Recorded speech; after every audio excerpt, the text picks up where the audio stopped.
तो चढ़ावा चोरी की जांच जैसे जैसे आगे बढ़ रही है वैसे वैसे नए नए खुलासे होते जा रहे हैं। मालूम ये चला है कि चढ़ावा चोरी करने वाले आरोपी पैसों का हेर फेर करने के लिए अपने रिश्तेदारों के बैंक अकाउंट का इस्तेमाल करते थे।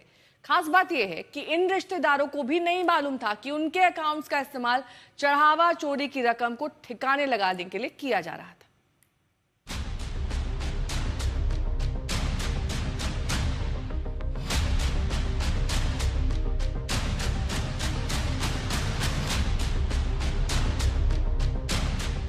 अनुकल्प मिश्रा, लवकुश मिश्रा और करुणेश पांडे, इन तीनों आरोपियों से एसआईटी ने रिमांड में पूछताछ की तो मालूम चला कि चढ़ावा चोरी के खेल को ये कैसे खेलते थे।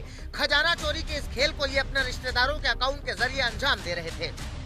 अपने पैसे को, काले धन को सफेद करने के लिए अपने ही रिश्तेदारों के बैंक खातों का उनके द्वारा इस्तेमाल किया गया, जिससे मंदिर से चुराया गया पैसा वो सही दिखा पाए। चोरी के रुपए ये अपने करीबियों और रिश्तेदारों को भेजते थे और उनसे अपने खातों में रकम ट्रांसफर करवाते थे ताकि रकम का सोर्स छिपा रहे और शक भी न हो। पुलिस ने इनके करीबियों के करीब 30 खाते फ्रीज किए हैं। पुलिस ने संबंधित बैंकों से उन खातों का पूरा ब्यौरा जुटाया है जिसमें आय से अधिक ट्रांजैक्शन मिले हैं। लिहाजा जांच पूरी होने तक ये खाते फ्रीज रहेंगे। आरोपियों के खातों का दोबारा शुरू होना संभव नहीं हो पाएगा। पुलिस ने इन तथ्यों को सबूत के तौर पर जांच में शामिल किया है। जांच तेज है और उससे भी तेज है इस पर होने वाली सियासत। आज अखिलेश यादव ने एसआईटी पर ही सवाल उठा दिए। एसआईटी क्या है? लीपापोती है। लीपापोती एसआईटी किसने बनाई है? और सुनने में आया कि एसआईटी में भी सवाल खड़े हो गए हैं। एसआईटी में जो कोई सदस्य हैं उन पे 420 का मुकदमा है। अब बताइए वही रहेंगे एसआईटी में?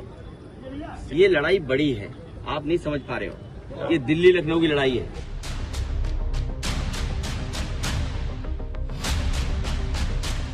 अखिलेश के आरोपों पर सीएम योगी आदित्यनाथ का पलटवार भी आया।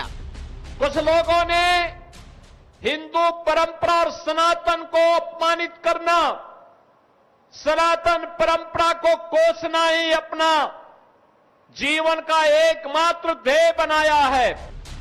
सियासत अपनी जगह है, मगर एसआईटी को 15 जुलाई तक अपनी अंतिम रिपोर्ट सौंपने के निर्देश दिए गए हैं। जांचकर्ता पिछले 3 हफ्तों में इकट्ठा किए गए दस्तावेज, इलेक्ट्रॉनिक और मौखिक सबूतों की जांच के बाद अब अपने निष्कर्षों का मसौदा तैयार करने के अंतिम चरण में है। समर्थ श्रीवास्तव, अयोध्या आज तक।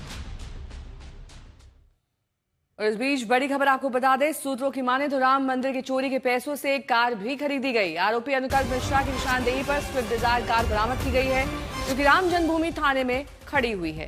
कार के अलावा सोने की चेन और सोने के पेंडुलम बरामद हुए हैं। पुलिस के अनुसार ये कार 16 मई 2025 को गोरखपुर से खरीदी गई। 22 मई को अयोध्या आरटीओ कार्यालय में इसका रजिस्ट्रेशन कराया गया था।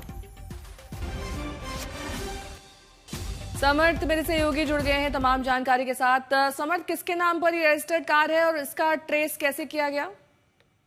नेहा, देखिए, ये कार जो है अनुकल्प के पिता के नाम पर दर्ज है और हमने वो डॉक्यूमेंट्स निकाले हैं आरटीओ ऑफिस से, तो उसमें साफ दिखा रहा है कि कार एड्रेस जो है वो भी वही दिखा रहा है जहां से इसकी बरामदगी की गई है।